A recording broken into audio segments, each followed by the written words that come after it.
ഈ സോംബികൾക്ക് നമ്മളെപ്പോലെ തന്നെ ചിന്തിക്കുവാനും പരസ്പരം പ്ലാൻ ചെയ്യുവാനും നമ്മളെക്കാൾ ബുദ്ധിപൂർവ്വം തന്ത്രങ്ങൾ മെനയാനും കഴിഞ്ഞാലോ?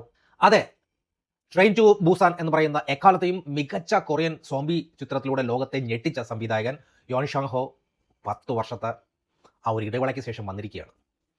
കോളനി എന്ന് പറയുന്ന കിടുക്കാച്ചൊരു സിനിമയായിട്ട്.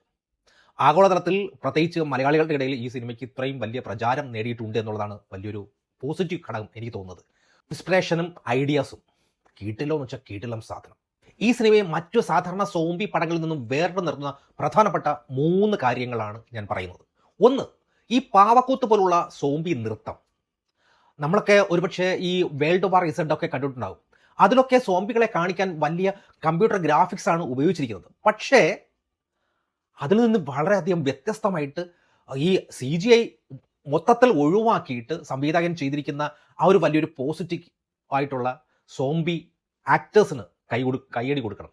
ആ ഒരു കണ്ടംപററി ഡാൻസ് ഒക്കെ പഠിച്ച പ്രൊഫഷണൽ ഡാൻസേഴ്സിനെയാണ് സോംബികളായിട്ട് അഭിനയിപ്പിച്ചത്. സിനിമയിലെ ഒരു രംഗമുണ്ട്, നിലത്ത് വീണ് കിടക്കുന്ന ആ സോംബി എഴുന്നേൽക്കുന്നത് സാധാരണ നേരെ അങ്ങനെ എഴുന്നേൽക്കുകയല്ല, കൈകാലുകൾ ഒടിഞ്ഞ ഒരു പാവയെപ്പോലെ നട്ടലും തോളും വിചിത്രമായ കോണുകളിലേക്ക് വളച്ചും തിരിച്ചുമൊക്കെ സ്ക്രീനിൽ പ്രത്യക്ഷപ്പെടാൻ കഴിയുന്ന രീതിയിലാണ്, ഒരുപാട് ഭയപ്പെടുത്തുന്ന രീതിയിലാണ് ബാക്ക്ഗ്രൗണ്ട് ആർട്ടിസ്റ്റുകൾ ആയിട്ട് വന്നിട്ടുള്ള ഒരുപാട് സോംബികൾ മനുഷ്യരാണ് എന്ന് നമ്മൾ ചിന്തിക്കാത്ത വിധത്തിൽ അത്രയും നല്ല രീതിയിൽ ബാക്ക്ഗ്രൗണ്ടിൽ ഒരുപാട് സോംബികളായിട്ട് കുറേ മനുഷ്യർ ഇങ്ങനെ വന്നു പോകുന്നതായിട്ട് കാണുന്നു. കീട്ടിലം സാധനം.